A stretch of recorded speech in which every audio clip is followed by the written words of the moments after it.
My friend joked about my miscarriage being practice. Her husband didn't know about her abortion.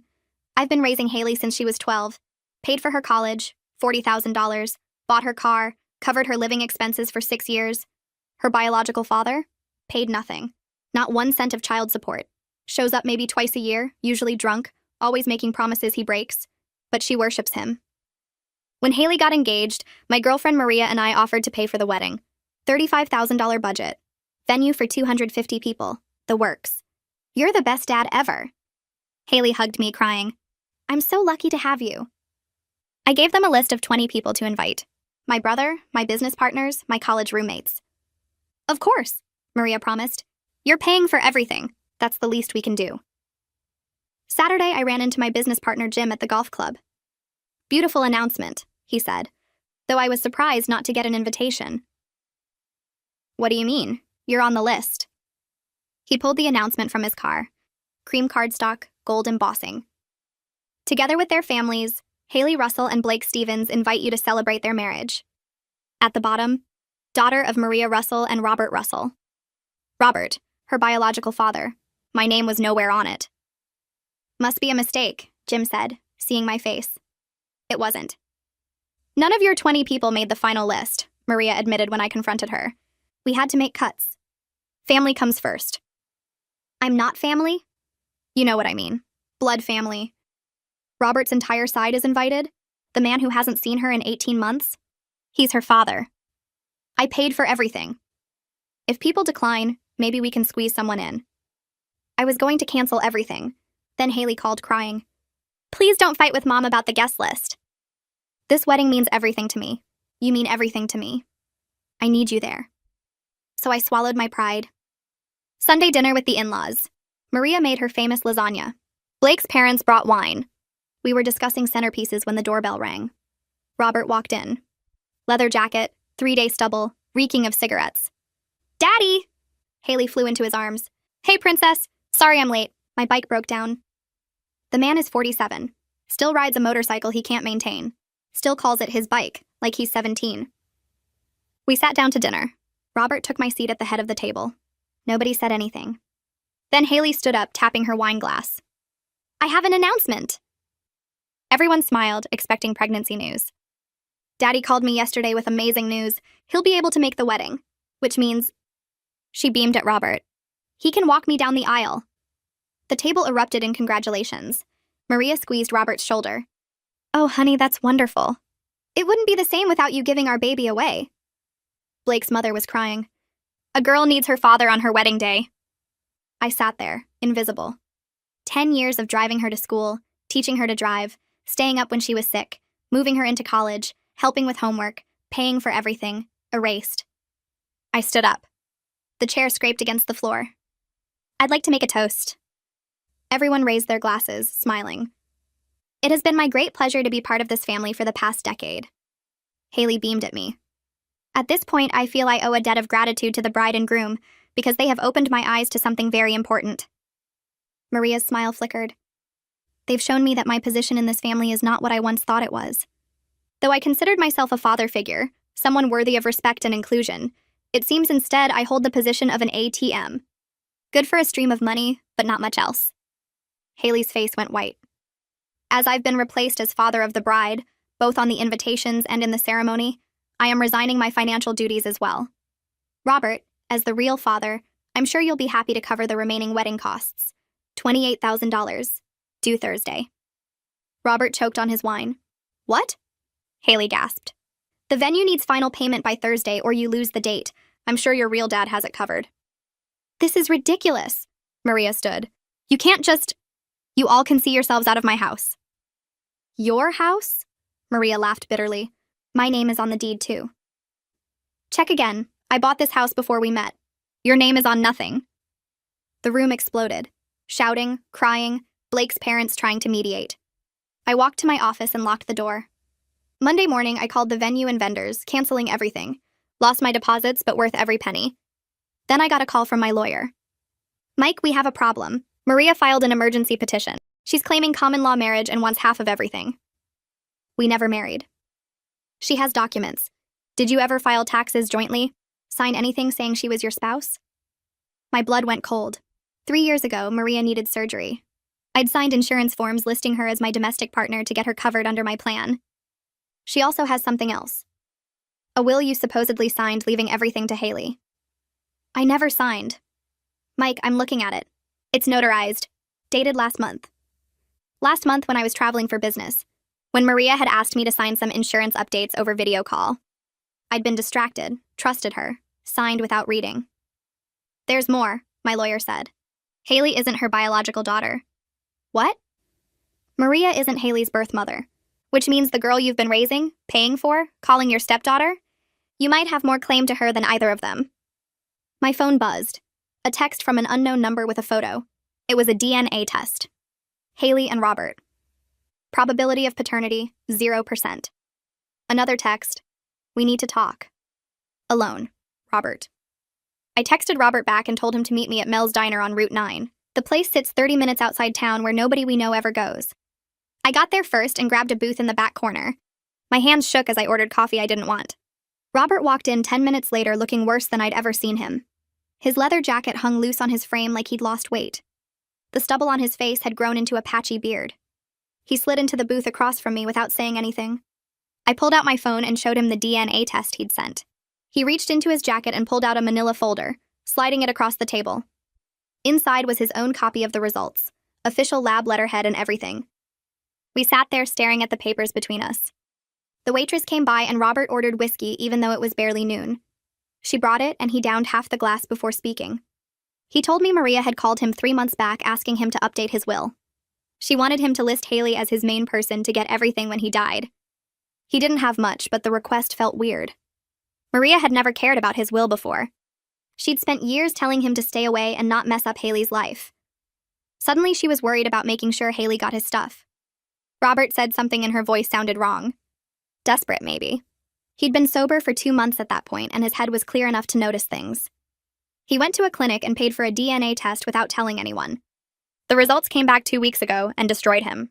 He'd spent 22 years believing Haley was his daughter. Every time Maria called him a deadbeat father, every time Haley looked at him with those disappointed eyes, he'd carried that guilt. Now he finds out none of it was real. Maria had been lying to both of us this whole time. I asked him why he played along with the absent father act. Robert finished his whiskey and ordered another. He admitted Maria had been paying him $500 a month to stay away except for a few visits per year. She told him Haley needed stability, and his drinking would ruin that. She'd give him money to keep his distance, but show up just enough that Haley remembered him. He took the deal because he needed the cash and figured Maria was right about him being a mess. But now he understood she was buying his absence to keep control. She wanted Haley to worship a father who was never there so she'd cling to Maria and never question anything. And she wanted me around as the wallet who paid for everything while getting no credit. We compared stories and the pattern became clear. Maria had been working both of us like puppets. She kept Robert at a distance with cash payments and guilt trips. She kept me close with promises of family and love while making sure I never got real recognition. Haley was the tool she used to control us both. Every time I paid for something, Maria made sure Haley thanked her instead of me. Every time Robert tried to be more involved, Maria reminded him he was a drunk who'd ruin everything. I pulled out the forged will Owen had told me about. Robert's face went white when he saw it. He said Maria had asked him to witness some insurance papers for her last month over video call. She'd held them up to the camera and he'd confirmed her signature looked right. He never saw what the actual document said. We'd both been tricked into helping her commit fraud. I paid for Robert's drinks and we left the diner together. He followed me in his truck to Owen's office downtown. Owen's assistant showed us into a conference room and Owen came in looking surprised to see Robert with me. I laid out both DNA tests on the table. Owen picked them up and studied them carefully. His face changed as he read through the results. He looked up at me and said, "This changed everything." Maria's whole legal case was built on being Haley's mother and having family rights. If she wasn't the biological mother and Robert wasn't the biological father, then what legal relationship did Maria actually have to Haley? Owen started making notes on his legal pad. He said we needed to find out if Maria legally adopted Haley or if she just took the baby and pretended to be the birth mother. If there were no legal adoption papers, Maria might have been raising a child she had no legal right to. That would destroy her common-law marriage claim and her argument that she deserved half my assets. Owen said he'd file an emergency motion first thing tomorrow morning. He'd ask the judge to freeze all legal proceedings until we could investigate Haley's real parentage and Maria's legal relationship to her. We needed to force Maria to produce adoption records and birth certificates. Owen thought the judge would grant the motion once he saw the DNA evidence. Robert sat quiet through the whole meeting, but nodded when Owen asked if he'd testify about Maria's payments and manipulation. The next morning, Owen filed the emergency motion with the court. He attached both DNA tests and a statement from Robert about the monthly payments. The judge scheduled a hearing for that afternoon. Maria's lawyer showed up looking confused and angry. Owen presented the DNA evidence and explained that neither Maria nor Robert appeared to be Haley's biological parents. The judge's face got serious as he read through the documents. He asked Maria's lawyer if they had any adoption records or birth certificates to present. The lawyer stammered and said they'd need time to gather documents. The judge granted Owen's motion and ordered all proceedings frozen. He gave Maria's lawyer 1 week to produce legal documentation proving Maria's relationship to Haley. If they couldn't provide proper adoption records, the judge said he'd have to question the entire basis of Maria's claims. Maria's lawyer tried to argue, but the judge cut him off. He said this was a serious matter involving potential fraud and false identity documents. The court needed to establish the basic facts before proceeding with any property claims. Owen walked out of the courthouse looking satisfied. He told me this was the break we needed. Maria had built her whole case on being Haley's mother and my domestic partner. If we could prove she'd been lying about Haley's parentage from the start, everything else she'd done would look like part of a bigger fraud. Over the next 3 days, Maria's lawyer kept requesting extensions. They finally produced a set of adoption papers on the 4th day. Owen got copies and brought them to his office. We sat down and went through every page. The papers listed Maria Russell as birth mother and Robert Russell as birth father. But Owen pointed out problems right away. The dates didn't match up with when Haley would have been born based on her current age. The hospital listed on the birth certificate didn't exist anymore, and Owen couldn't find records of it ever operating in our state. The notary signature looked fake, and when Owen tracked down the notary, she said she'd never notarized any adoption papers for Maria. Owen filed a motion to subpoena hospital records from every facility in the state around the time Haley was born. Maria's lawyer objected, but the judge ordered the records produced. 2 weeks later, the results came back. No hospital in our state had any record of Maria Russell giving birth 22 years ago. No birth certificate existed for a baby girl born to Maria Russell on Haley's birthday. Owen spread the hospital records across his desk and looked at me. He said Maria had committed massive fraud. She'd created fake adoption papers and a fake birth certificate. She'd been lying about being Haley's mother for over 2 decades. I asked Owen what we should do next. He said we needed to find out who Haley's real parents were and how Maria ended up with her. That meant hiring someone who specialized in this kind of investigation. He recommended a private investigator named Felix Hansen, who worked adoption fraud and family cases. I called Felix that afternoon and he agreed to meet me the next day. Felix showed up at Owen's office wearing jeans and a button-down shirt. He looked more like a teacher than a detective. He listened to the whole story without interrupting. When I finished, he asked for copies of everything we had: the DNA tests, the fake adoption papers, the hospital records. He said he'd start by tracking Maria's background before she moved to our state. He wanted to know where she came from and what her life looked like before Haley appeared. I wrote Felix a check for his retainer and he left with a box full of documents. Owen said it might take weeks to get answers, but we needed to be patient. That same night, my phone rang. Haley's name showed up on the screen. I almost didn't answer, but something made me pick up. She was crying so hard I could barely understand her words. She begged me to talk to her and explain what was happening. Blake had told her about the court hearings and the DNA tests. She didn't understand why I was attacking her mother or what any of this meant. I told her I'd meet her tomorrow at the coffee shop on Main Street. But I said Owen had to be there too because this was a legal matter now. She agreed and hung up still crying. The coffee shop on Main Street was nearly empty when Haley walked in the next morning. She looked terrible, eyes red and puffy, hair pulled back in a messy ponytail. Owen sat next to me at a corner table, his briefcase open with documents spread between us. Haley slid into the chair across from me and stared at her hands. I pushed the DNA test results across the table. The paper showed Robert's name and Haley's name with that single devastating line underneath. Probability of paternity, 0%. She picked it up with shaking fingers and read it 3 times. Her lips moved silently as she processed the words. She set it down carefully like it might explode. She told me this had to be wrong, that labs made mistakes all the time, that someone must have switched the samples.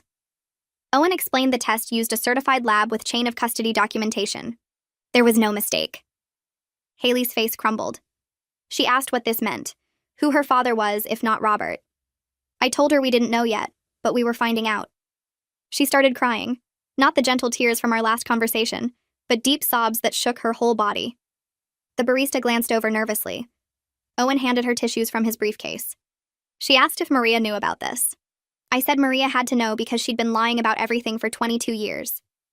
Haley wiped her eyes and said her whole life was fake, that she didn't know who she was anymore. I reached across the table, but she pulled her hands back. She asked why I was doing this, why I couldn't just let things be. I told her Maria had committed fraud and possibly worse, and we needed the truth. She stood up suddenly, knocking her chair backwards. She said she couldn't do this right now and ran out of the coffee shop. Owen and I sat there watching her car peel out of the parking lot. 2 days later, my phone rang while I was reviewing contracts at my office. Felix's name showed on the screen. He said he'd found something about Maria's background that I needed to hear. I told him to come by whenever he could. He showed up an hour later with a thick folder under his arm. He spread papers across my desk, old newspaper clippings and printed documents. He said Maria wasn't always Maria Russell. 22 years ago, she lived in Arizona under her married name Maria Stiles. She'd been married to a man named Paul Stiles for 3 years. Felix pointed to a wedding announcement from a local Arizona paper. The woman in the grainy photo was definitely Maria, younger, but unmistakably her. He said the marriage ended badly around the time Maria left Arizona with baby Haley. Felix pulled out another document, a police report from Arizona dated 22 years ago.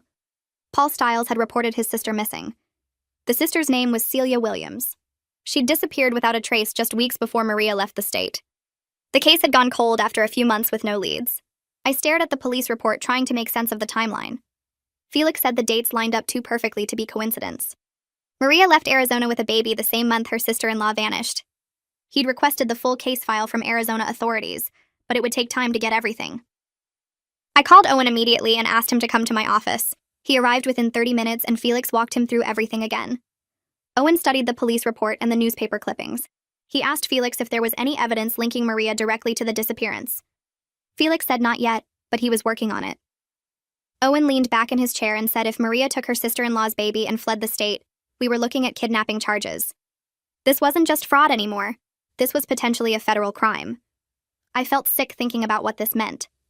Felix said he needed to dig deeper into what happened in Arizona. He wanted to find Paul Stiles and get his side of the story.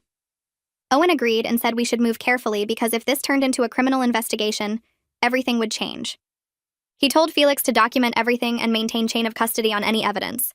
Felix packed up his folder and said he'd call as soon as he learned more. After he left, Owen and I sat in my office not saying much. The implications were too big to process. If Maria had stolen Haley from her biological mother, then everything about the past 22 years was built on a crime. Felix called me 4 days later, sounding excited. He said he'd tracked down Paul Stiles in Arizona and arranged a phone call. Paul still lived in the same small town where he'd grown up. Felix had explained the situation carefully without revealing too much. Paul had agreed to talk to me directly. Felix gave me Paul's number and told me to call that evening. I sat in my home office at 8 o'clock with the phone in my hand. My heart pounded as I dialed. A man answered on the second ring with a cautious hello. I introduced myself and explained I'd been raising a young woman named Haley for the past 10 years. There was complete silence on the other end. Then Paul made a choking sound like he couldn't breathe. He asked me to repeat the name. I said Haley Russell, 22 years old, raised by Maria Russell. Paul started crying. He said he'd been searching for his sister's daughter for 22 years. He'd hired private investigators, posted on missing persons forums, never given up hope. He asked if Haley was okay, if she was safe and healthy. I told him she was fine, getting married soon, finishing college. Paul sobbed with relief. He said Maria had destroyed his family and stolen the only piece of his sister he had left. I asked him to tell me everything that happened. Paul's voice shook as he explained.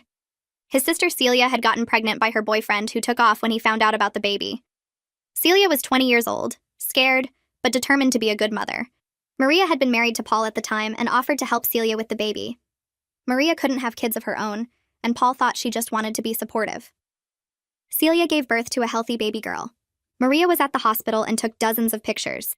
For the first few weeks, Maria came over constantly to help with feedings and diaper changes. Celia was grateful for the support. Then one morning, Paul went to check on Celia and found the apartment empty. The baby was gone. All of Celia's things were still there, but she and the infant had vanished. Paul called the police immediately. They searched for 3 weeks with no leads. Then a hiker found Celia's body in the desert 15 miles outside town. The medical examiner ruled it an apparent drug overdose. Paul told the police his sister didn't use drugs, that she'd been clean her whole pregnancy and excited about motherhood. Nobody listened. They closed the case as an accidental death. The baby was never found. Paul said he confronted Maria after Celia's funeral. She acted shocked and claimed she had no idea what happened. But Paul noticed Maria had packed up and left town within a week. He tried to track her, but she'd disappeared completely. He filed missing persons reports for the baby, but without proof Maria had taken her, the police couldn't do anything. Paul spent years searching, convinced Maria had stolen his niece and somehow caused his sister's death. He could never prove it. Now, 22 years later, I was calling to tell him he'd been right all along. Paul asked if he could meet Haley. I told him we needed to verify everything first, but yes, eventually. He thanked me over and over, saying he'd almost given up hope. After we hung up, I sat in the dark office trying to process everything. Maria hadn't just committed fraud. She'd likely murdered her sister-in-law and stolen her baby. Felix booked a flight to Arizona the next morning. He said he needed to meet Paul face-to-face and collect any evidence Paul had saved. Owen agreed this was the right move and told Felix to get everything documented properly. Felix landed in Phoenix and drove 2 hours to the small town where Paul lived. He called me from Paul's house that evening. Paul had kept everything from the investigation in boxes in his garage. Photos of baby Haley with Celia at the hospital, medical records showing Celia as the mother, the police reports from the missing persons case, newspaper articles about Celia's death. Felix said Paul had maintained a shrine to his sister and the lost baby for over 2 decades. He'd never stopped believing they'd been murdered. Felix was photographing and cataloging everything. He said the evidence was overwhelming. Paul had original documents that would prove Maria's entire story was fabricated. The birth certificate Felix found listed Celia Williams as mother with the father marked as unknown. The baby's name was listed as Baby Girl Williams, born at Mesa General Hospital. Paul had the hospital bracelet Celia wore during delivery. He had photos of Maria holding the newborn in the hospital room. Felix said this was enough to prove Maria had access to the baby and knew exactly who the biological mother was. Paul also had something else valuable. He'd kept some of Celia's belongings, including her hairbrush with strands of hair still caught in the bristles. Felix asked if we could use that for DNA testing. Owen said absolutely, that we needed definitive proof Haley was Celia's biological daughter. Felix carefully bagged the hairbrush and prepared to fly back with all the evidence. He told Paul we'd be in touch soon with next steps. Paul made Felix promise to let him know the moment the DNA results came back. Felix returned 3 days later with 2 large boxes of evidence. Owen and I met him at his office to go through everything. The photos were the hardest to look at. Celia holding her newborn daughter with pure joy on her face. Maria standing next to the hospital bed with an expression that now looked predatory. Baby Haley wrapped in a pink blanket, completely unaware her life was about to be stolen. Owen arranged for the DNA testing through the same lab that had done the paternity test with Robert. They said results would take about 2 weeks. Felix organized all of Paul's evidence into a timeline showing exactly what happened 22 years ago. The picture was clear. Maria had befriended a vulnerable new mother, gained her trust, then taken everything from her. We still couldn't prove Maria killed Celia, but the circumstantial evidence was strong. Owen said once we had DNA confirmation, we'd need to contact Arizona authorities about reopening the investigation into Celia's death. While we waited for the DNA results, Maria's lawyer called Owen. The lawyer's voice was aggressive, demanding we cease our investigation immediately. He said we were harassing his client with baseless accusations, and if we didn't stop, Maria would file defamation charges.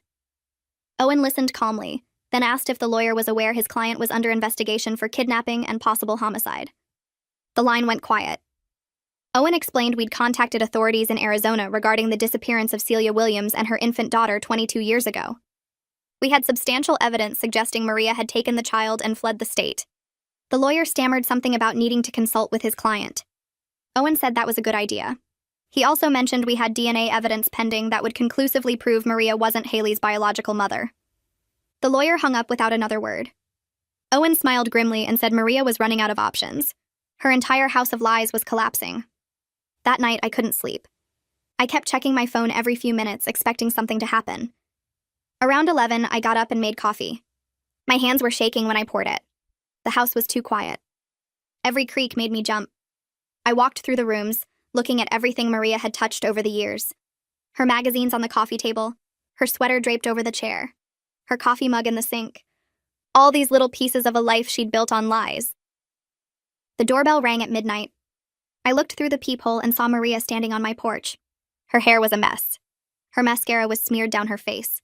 She was wearing sweatpants and a torn jacket. I'd never seen her look like that before. She rang the bell again, then started pounding on the door. I opened it and she practically fell into the house. She grabbed my arms and started begging. Her voice was high and desperate. She said I had to stop the investigation. She said I was destroying everything. She said Haley would never forgive me. I stepped back and she followed me into the living room. She was talking so fast I could barely understand her. Something about how she'd saved Haley from a terrible situation. How she'd given her a good life. How that justified everything she'd done. I pulled out my phone and opened the voice recorder app. My thumb was shaking, but I managed to hit record. I slipped the phone into my shirt pocket with the microphone facing out. Maria kept talking. She said Celia was unfit to be a mother. She said Celia was using drugs and leaving the baby alone. She said someone had to step in. I asked her directly if she took Haley from Arizona. She nodded and said she deserved to be a mother. She said she'd tried for years to have a baby with Paul but couldn't. She said when she saw Celia with that perfect little girl, she knew it was meant to be hers. I asked what happened to Celia. Maria's face went white. She said Celia made her own choices. She said Celia was weak. She said some people aren't meant to survive in this world. She didn't say the words directly, but the way she talked made it clear. The desperation in her voice told me everything I needed to know. I told her to leave. She started crying harder and reached for me. I stepped away and pointed at the door. She stumbled out into the night and I locked the door behind her. My whole body was shaking. I listened to the recording 3 times to make sure it was clear. Every word was there. The next morning, I drove straight to Owen's office. He listened to the recording twice with his eyes closed. When it finished, he looked at me and said this changed everything. He made copies and called Felix. They spent 2 hours going through all the evidence Felix had collected. Owen said he was filing the recording with the court that afternoon. He also said he was contacting the police in Arizona. They needed to hear this. They needed to reopen the investigation into Celia's death. 2 days later, 2 detectives from Arizona flew out. They met me at Owen's office. One was older with gray hair and tired eyes. The other was younger and took notes on everything. They asked me about Maria. They asked about Haley. They asked about the timeline of when Maria moved here. I told them everything I knew. They played the recording and asked me to verify it was Maria's voice. I said yes. They asked if I had any other evidence. I gave them copies of everything Felix had found. They said they'd need to interview Robert too. I gave them his number. They interviewed Robert at a coffee shop downtown. He called me after and said they'd asked him about his relationship with Maria. They'd asked if he knew Haley wasn't his biological daughter. They'd asked if Maria had ever mentioned Celia. Robert said he told them the truth about everything. He said they were building a case. Felix called me 3 days after the detectives left. His voice sounded different. He said the DNA results came back. Haley was definitely Celia's biological daughter. The match was clear. He said he'd already called Paul with the news. Paul had broken down crying on the phone. He'd been searching for his niece for 22 years. He'd never stopped believing she was alive somewhere. Now he knew the truth. Felix said Paul wanted to meet Haley as soon as possible. I sat in my car for an hour after that call. I didn't know how to tell Haley. How do you tell someone their entire life is a lie? How do you tell them the woman who raised them might have killed their real mother? I called Owen and asked what I should do. He said we needed to tell her soon. He said if we waited, she'd hear it from someone else. He said he'd arrange for a counselor to be present. We scheduled a meeting at his office for the next day. I called Haley that night and asked her to meet me at Owen's office. She asked why. I said we needed to discuss some legal matters about Maria's case. She agreed, but her voice was cold. She still blamed me for everything falling apart. She still thought I was the villain in this story. The next afternoon, I arrived at Owen's office early. The counselor was already there. She was a woman in her 50s with kind eyes and a calm voice. She explained how she'd help Haley process the information. Owen had printed out copies of all the evidence, the DNA results, the police reports from Arizona, photos of Celia, photos of baby Haley with Celia at the hospital, everything laid out in a folder on the conference table. Haley walked in at 2 o'clock. She looked at me, then at Owen, then at the counselor. She asked what was going on. I told her to sit down. She did, but she crossed her arms. Owen started talking. He explained about the investigation into her parentage. He explained about Maria not being her biological mother. Haley's face went blank. She said that was impossible. Owen slid the DNA results across the table. She stared at them without touching them. The counselor moved closer and started speaking in that calm voice. Haley shook her head. She said there had to be a mistake. Owen opened the folder and showed her the photos. Celia holding a newborn baby in a hospital bed. The baby had the same birthmark on her shoulder that Haley had. Haley picked up the photo with shaking hands. She looked at Celia's face. She looked at the baby. She put the photo down and stood up. She said this was crazy. She said I was making this up to hurt Maria. She said she was leaving. I stood up too and blocked the door. I played the recording of Maria's confession. Haley listened with tears streaming down her face. When it ended, she collapsed back into the chair. The counselor put a hand on her shoulder. Haley pushed it away. She looked at me with so much anger. She said I'd destroyed her family. She said I'd ruined everything. She said she wished I'd never been part of her life. Then she ran out of the office before anyone could stop her. I tried calling her for 3 days. She didn't answer. Blake finally called me back and said Haley needed time. He said she was processing everything. He said she didn't want to talk to me right now. I asked if she was okay. He said no, but she would be. He said he was taking care of her. Paul called me a week later. He said he was flying out to meet Haley. He'd booked a hotel near her apartment. He had boxes of photos and videos of Celia. He wanted to show Haley who her real mother was. I gave him Blake's number since Haley wasn't talking to me. Paul thanked me for everything I'd done. He said finding his niece was a miracle. He said Celia would have been so proud of the woman Haley became. Paul met Haley at a park 2 days after he arrived. Blake was there too for support. Paul told me about it later. He said Haley barely looked at him at first. Then he showed her a photo of Celia at age 22. Haley stared at it for 5 minutes without saying anything. The resemblance was clear. Same eyes, same smile, same way of tilting her head. Paul showed her videos of Celia laughing, dancing, talking about her dreams. Haley watched every single one. By the end, she was crying. She asked Paul questions about Celia. What was she like? What did she want to be? Did she love her baby? Paul answered everything honestly. He said Celia loved Haley more than anything in the world.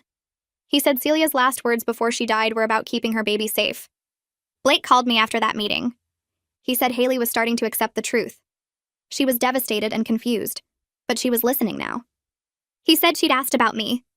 She wanted to know if I knew all along. Blake told her I'd only found out recently.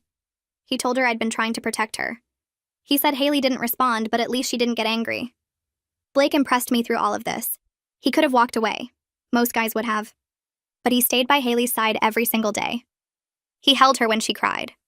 He listened when she needed to talk. He gave her space when she needed to be alone.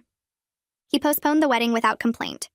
He told her they'd get married when she was ready, whether that was next month or next year. He focused completely on helping her heal. I called him one night and told him I respected him. He said Haley was worth it. He said he loved her, and nothing would change that. 2 weeks after Paul's visit, the Arizona police arrested Maria. They showed up at her apartment early in the morning with a warrant. The charges were suspicion of murder, kidnapping, and fraud. Maria tried to run, but they caught her in the parking lot. The whole thing was on the local news. I watched the footage of her being put in the police car. She looked small and scared.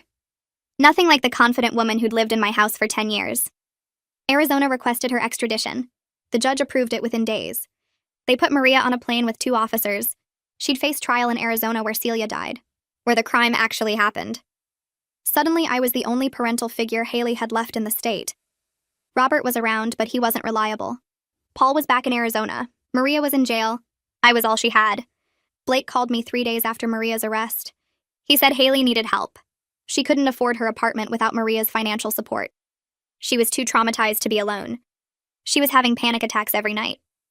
Blake was staying with her, but he had to work. He asked if Haley could stay with me for a while, just until she got back on her feet. I said yes immediately. I told him to bring her over whenever she was ready. Haley moved into my guest room that weekend. Blake helped her carry boxes up the stairs. She didn't look at me when she arrived. She went straight to the guest room and closed the door. I heard her crying through the wall that night. I wanted to knock and offer comfort, but I knew she wasn't ready. Our relationship was strained. She was only here because she had nowhere else to go. But at least she was here.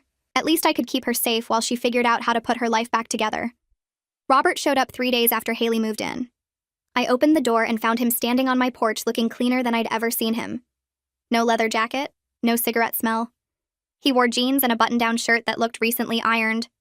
He asked if he could talk to Haley. I told him to wait while I checked with her. She was in the guest room staring at her phone. I knocked and told her Robert was here. She looked scared but nodded. We went downstairs together. Robert sat on the couch and Haley sat across from him in the armchair. I stayed standing near the kitchen. Robert told her he needed to be honest about something. He said Maria had been paying him for years to stay away. $500 a month to only visit twice a year and never ask for custody or more time.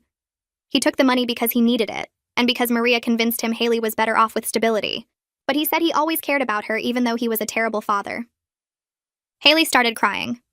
She asked how he could take money to abandon her. Robert said he was ashamed and there was no excuse. He said learning he wasn't her biological father made him realize he'd wasted years he could have spent being a real presence in her life. He told her he wanted to try now if she'd let him. He said he'd been going to meetings and had 14 days sober. Haley wiped her eyes and asked why she should believe him this time. Robert pulled out a paper from his pocket. It was a schedule from an addiction treatment center showing daily group sessions he'd signed up for. He said he knew words meant nothing after all his broken promises. He wanted to show up and prove it through actions. Haley looked at me. I told her it was her choice. She told Robert she needed time to think about it. He nodded and said he'd check in next week. He left without asking for anything else. Paul called Haley that same night. I heard her talking on the phone in her room for over an hour. The next morning, she told me Paul wanted to visit and bring photo albums of Celia. She asked if that was okay. I said of course. Paul flew in 4 days later. I picked him up from the airport and we drove back to my house.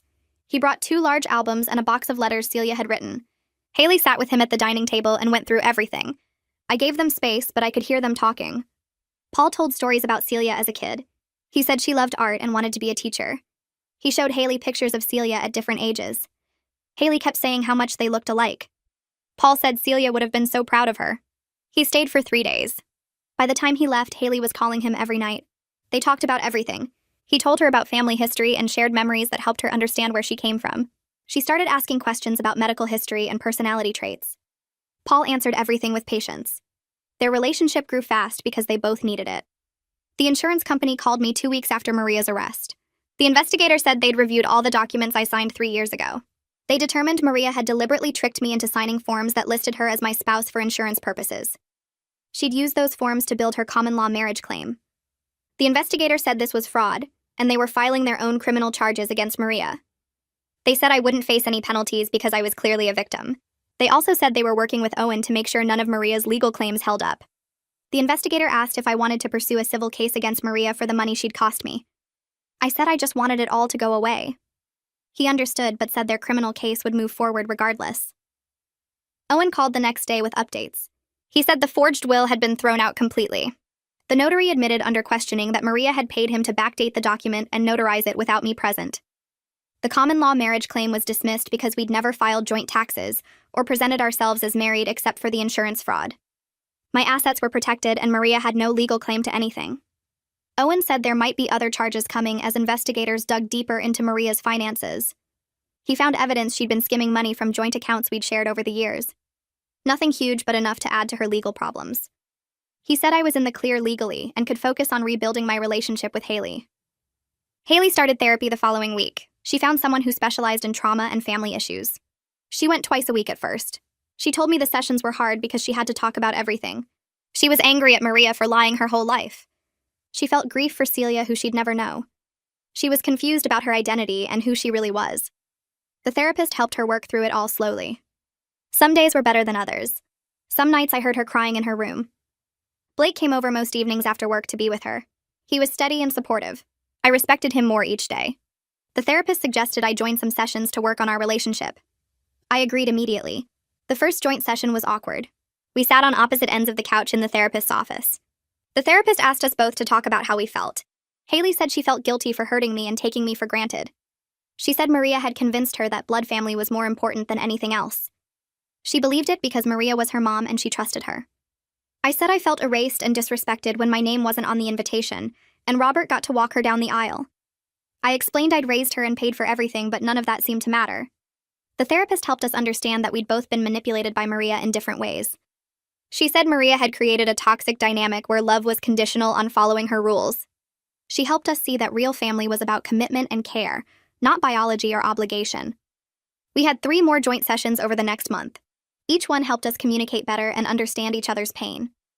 Haley came to my office one Saturday morning and asked if we could talk. We sat in the living room with coffee. She apologized for excluding me from the wedding plans. She said she was wrong to prioritize Robert just because he was her biological father. She explained that Maria had been in her ear constantly saying blood family had to come first, and that I would understand because I wasn't really her dad. She said she realized now how manipulated she'd been. She told me I was the only real father she'd ever had, and she was sorry for not seeing that sooner. She cried and said she took me for granted because I was always there, and Robert wasn't. She thought she had to chase Robert's love while mine was guaranteed. She understood now that was backwards. I told her I was sorry too. I said my confrontation at dinner was harsh and dramatic. I explained I felt erased when I saw the invitation without my name, and when Robert took my place walking her down the aisle. I said I should have talked to her privately instead of making a scene in front of everyone. I admitted canceling the wedding was an overreaction born from hurt and anger. I told her I could have handled everything better, and I regretted the pain I caused. She said she understood why I reacted that way. She said she would have done the same thing if someone treated her like an ATM after 10 years. We agreed to start fresh. We promised to communicate honestly going forward and respect each other's feelings. Haley said she appreciated everything I'd done for her over the years. She listed specific things like teaching her to drive and helping with college applications and being there when she was sick. She said those actions made me her real dad regardless of biology. I told her she'd been a victim of Maria's manipulation just like me. I said I didn't blame her for the choices she made when she was lied to constantly. We hugged and it felt like a weight lifted. Our relationship wasn't perfect, but it was honest now. Blake and Haley came over for dinner 2 weeks later. After we ate, they said they had something to ask me. Haley said they decided to get married at the courthouse with just close family. She said they didn't want a big wedding anymore after everything that happened. Blake said they wanted something simple and meaningful. Then Haley asked if I would walk her down the aisle. She said I was her real father and she wanted me there in that role. I felt my throat get tight. I told them I'd be honored. Haley started crying happy tears. She said this was how it should have been from the start. Blake shook my hand and thanked me for everything. We picked a date 3 weeks away and started planning a small celebration. Paul called me the next day with an offer. He wanted to pay for a small reception after the courthouse wedding. I told him he didn't need to do that. He said Haley deserved something special after everything Maria put her through. I agreed to split the cost with him. We found a nice restaurant with a private room that could hold about 30 people. Paul handled the Arizona side of the guest list while I invited my brother and closest friends. Blake's parents were included too. The planning gave Haley something positive to focus on while the legal case built momentum. She picked out flowers and a simple white dress. Blake rented a suit. They seemed happy making plans together without all the drama and pressure from before. The Arizona prosecutors worked fast building their case against Maria. Paul gave them boxes of evidence about Celia's disappearance and death. Felix sent over his entire investigation file with witness statements and timeline documentation. The recording I made of Maria's midnight confession got submitted as evidence too. Owen told me the prosecutors felt confident about getting a conviction. Maria was looking at serious prison time between the murder charge, kidnapping, and all the fraud. Her public defender tried arguing she gave Haley a good life, and that should count for something. The prosecutors weren't buying it. They said Maria stole a baby, faked documents, and probably killed the real mother. No amount of college tuition payments changed those facts. Maria's lawyer reached out to Owen about a plea deal 6 weeks before trial. They offered to plead guilty to kidnapping and fraud charges in exchange for dropping the murder charges against Maria. Owen called me and Paul on a conference line to discuss it. I was willing to consider the deal if it meant avoiding a trial. Paul shut that down immediately. He said his sister deserved full justice and he wouldn't accept any deal that let Maria avoid the murder charge. He reminded me that Maria likely drugged Celia and staged an overdose to steal her baby. I understood his position. Owen told Maria's lawyer we were rejecting the plea offer. They'd have to take their chances at trial. The trial started on a cold morning in Phoenix. I flew out with Haley and Blake to be there. Paul met us at the courthouse looking tired but determined. The prosecution laid out their case methodically over 3 days. They showed the jury photos of baby Haley with Celia. They presented birth certificates and medical records proving Celia was the biological mother. They played my recording of Maria's confession. Felix testified about his investigation and the inconsistencies in Maria's story. On day 4, Haley had to take the stand. I sat in the gallery watching her walk to the witness box in a navy dress. The prosecutor asked her about growing up with Maria. Haley described a childhood where Maria controlled everything and isolated her from outside family. She talked about Maria's manipulation and the lies about her parentage. She cried when discussing how Maria used her to commit fraud against me. The defense attorney tried making Haley admit she had a good life, but she held firm. She said material comfort didn't justify kidnapping and murder.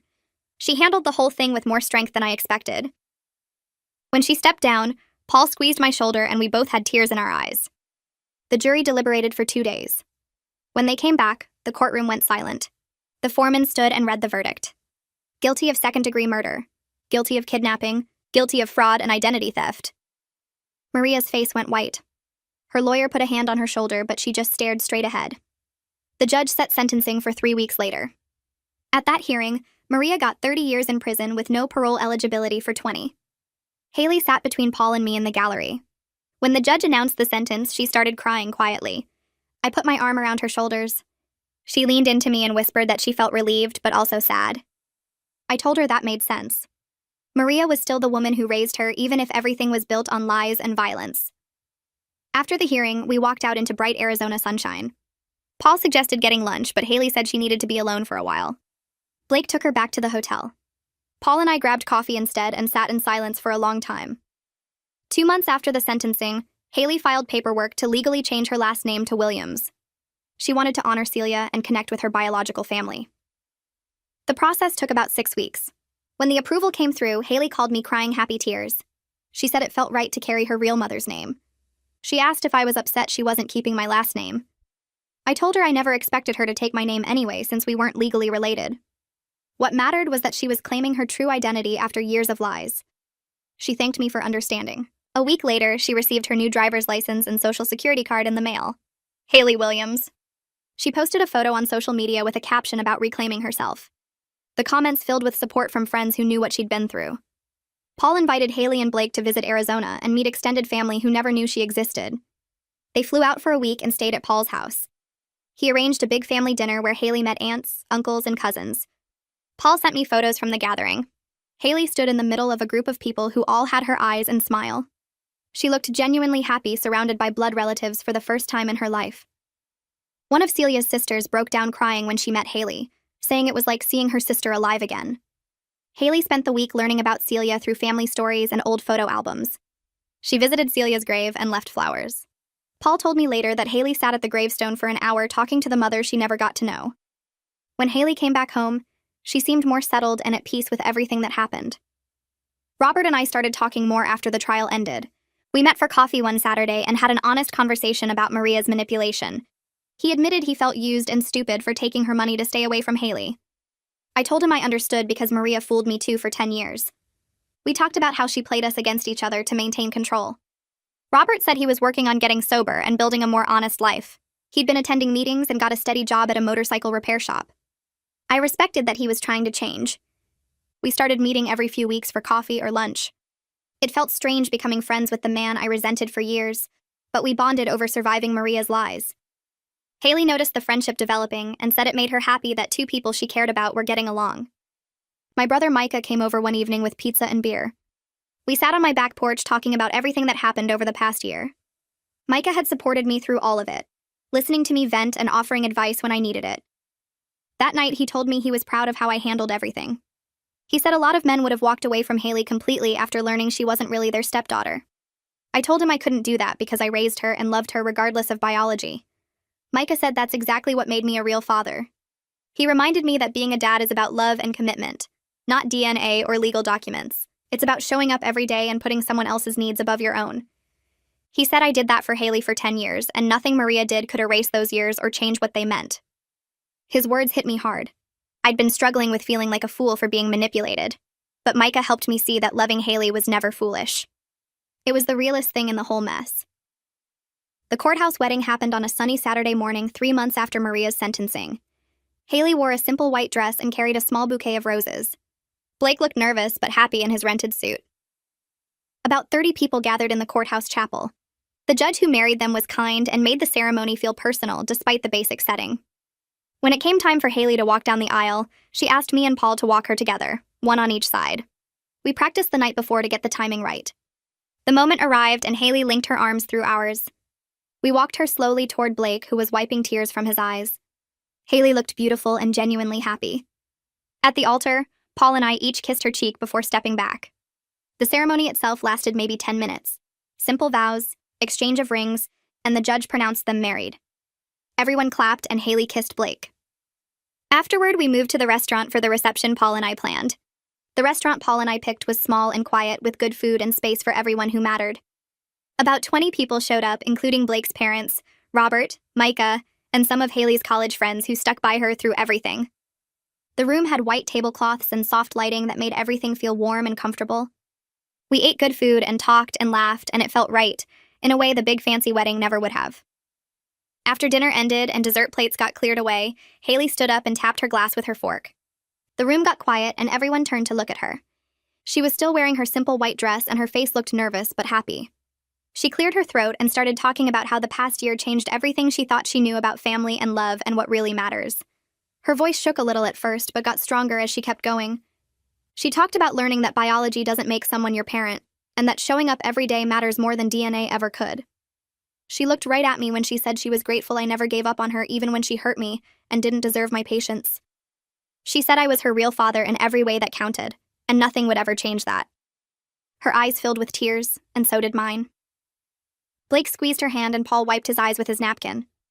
When she finished, everyone clapped and I had to stand up because my chest felt too full to stay sitting. I raised my glass and waited for the room to get quiet again. I welcomed Blake to our family and told him he was getting an amazing woman who survived more trauma than most people face in a lifetime. I said I was proud of Haley for her strength and her heart, and her ability to forgive even when forgiveness seemed impossible. I meant every word, and by the time I finished talking, half the room was crying, including Blake's mother, who kept dabbing her eyes with a tissue. After the toasts, Paul pulled me aside near the back of the room where it was quieter. We stood there for a minute, not saying anything, just watching Haley and Blake dance their first dance as a married couple. Paul told me he was grateful Haley had me in her life all those years when he didn't even know she existed. He said knowing she had a father figure who truly cared made the pain of losing his sister a little easier to bear. We talked about Celia, and how much Haley looked like her, and acted like her from what Paul remembered. He said Celia would have loved me for taking care of her daughter the way I did. We shook hands and then hugged, and I felt like I gained a brother through all this mess. Paul said we were family now whether we planned it or not, and that felt true and good. 2 weeks after the wedding, I got a call from the insurance company's legal department. They reviewed all the evidence Owen provided about Maria's fraud and how she manipulated me into signing those domestic partner forms. The woman on the phone apologized for the stress their investigation caused and said they were dropping all claims against me. She explained they were pursuing criminal charges against Maria for insurance fraud on top of everything else she was facing in Arizona. My financial situation finally stabilized and I could breathe again without worrying about losing everything. I called Haley that same day and told her I wanted to help with a down payment on her first house with Blake. She cried on the phone and tried to say no, but I insisted. She deserved a good start after everything she went through. 3 months later, Haley walked across the stage at her college graduation. She finished a semester late because of all the chaos with Maria's arrest and the trial, but she made it. Blake and Paul and Robert and I all sat together in the auditorium cheering when they called her name. She wore her cap and gown and walked with her head high, and I felt so proud I thought my chest might burst. After the ceremony, we took her to dinner and celebrated properly. Robert looked healthier than I'd seen him in years. He told us he completed rehab and got a steady job at a motorcycle repair shop across town. He wasn't perfect and probably never would be, but he was trying. Haley appreciated having him show up consistently for the first time in her life. She hugged him after dinner and told him she was proud of him, and I saw tears in his eyes. A month after graduation, Haley and Blake found a small house 3 miles from mine. It needed work, but had good bones and a nice backyard. They used my down payment gift and got a mortgage they could actually afford on their salaries. Haley called me the day they closed and said she wanted to live close, so her future kids could know their grandfather. She said she wanted them to understand that family is built through love and dedication, not biology. I helped them move in on a Saturday with Micah and Paul, and even Robert showed up with his truck. We carried boxes and furniture and set up their new life together. That same month, Paul flew back to Arizona and started working on something he'd been planning for a while. He created a memorial scholarship at Celia's old high school for single mothers trying to get their education. He set it up in Celia's name and funded it with money from selling her old house that had been sitting empty all these years. Haley helped him with the paperwork and the application process, and she told me it gave her purpose to honor the mother she never got to know. The first scholarship got awarded that fall to a 19-year-old mom taking night classes, and Haley cried when Paul sent her the photo. A year after Maria's trial ended, Haley and I started having dinner every Sunday at my house. We'd cook together, usually something simple like pasta or chicken, and we'd talk about everything. Work and marriage and plans for the future and sometimes the past, but mostly we just enjoyed being together. Our relationship felt stronger than it ever was before the crisis. The lies getting exposed and the truth coming out cleared away all the confusion about where we stood. She was my daughter in every way that mattered, and I was her father. Nothing would change that. Blake got promoted at his job to senior analyst with a decent raise. Haley started a new position at a nonprofit she loved that helped foster kids. They were building a good life together, paying their mortgage and saving money and making plans.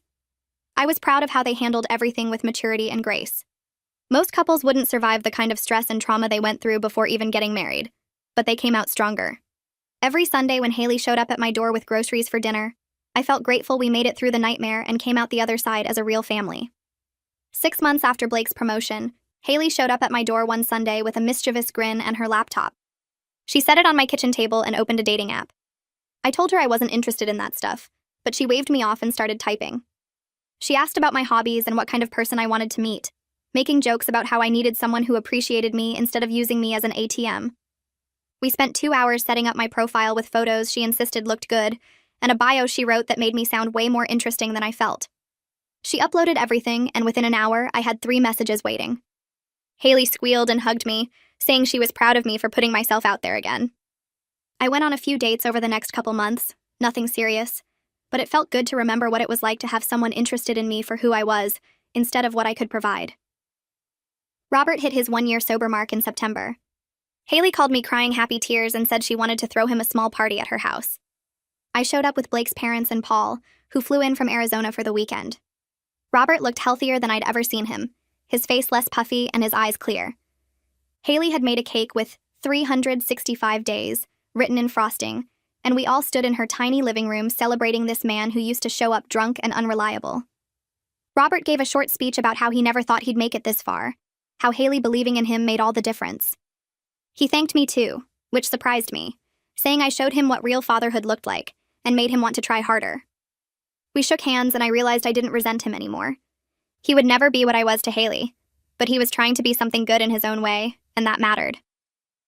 Paul started visiting every few months instead of just holidays. He'd stay at my place in the guest room and we'd have breakfast together before he went to see Haley. Sometimes all of us would have dinner together, Blake and Haley and Paul and me, talking about Celia and Arizona and the family Haley never knew she had. Paul showed her more photos and videos, told stories about her mother's laugh and her dreams. Haley said it helped her feel connected to where she came from, gave her roots she didn't know existed.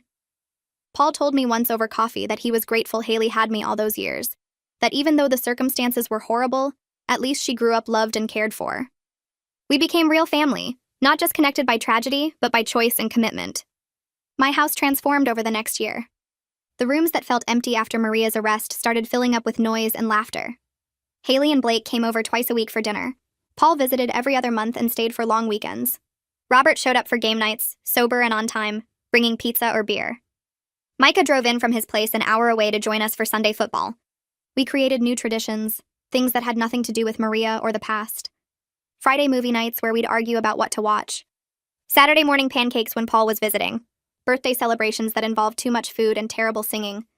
The house stopped feeling like a place where bad things happened and started feeling like home again. One Sunday in March, Haley arrived for dinner looking nervous and excited.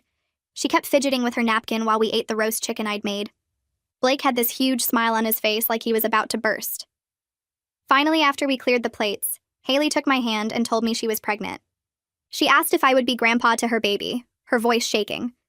I pulled her into a hug and felt tears running down my face. Everything we went through, all the pain and lies and legal battles, led to this moment where my daughter trusted me enough to raise her child in my life. I told her I would be honored, that being her dad was the best thing that ever happened to me, and being grandpa would be even better. Haley went into labor on a Tuesday morning in November. Blake called me from the hospital and I drove there breaking probably 6 traffic laws. I sat in the waiting room with Paul and Robert, all of us anxious and excited.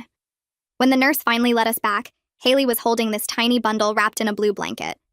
She looked exhausted and beautiful and so happy. She told me his name was Michael, after me, and asked if I wanted to hold him. I took my grandson in my arms and looked at his perfect little face and felt this overwhelming sense of peace. The family we built from the wreckage of Maria's lies surrounded me in that hospital room. Blake standing proud next to Haley's bed. Paul wiping tears from his eyes. Robert grinning like an idiot. All of us connected not by blood or obligation, but by choice and love and commitment through the hardest times. Michael's baptism happened 6 months later at a small church near Haley's house. Family and friends packed the pews, including some of my business partners who never made it to the original wedding, but were here for this. After the ceremony, we gathered at my house for a celebration. Haley stood up in my living room holding Michael and gave a speech that made everyone cry. She talked about how family isn't defined by blood or obligation, but by love and commitment. She said I showed her what real fatherhood looks like through action, not words, by staying when things got hard and loving her even when she didn't deserve it. She thanked me for never giving up on her, for fighting to keep her in my life when everything fell apart. Michael gurgled in her arms and everyone laughed, and I felt this completeness I never expected to have again. Life turned out better than I could have imagined after that terrible dinner confrontation 2 years ago. I gained a son-in-law I respect who stood by my daughter through hell.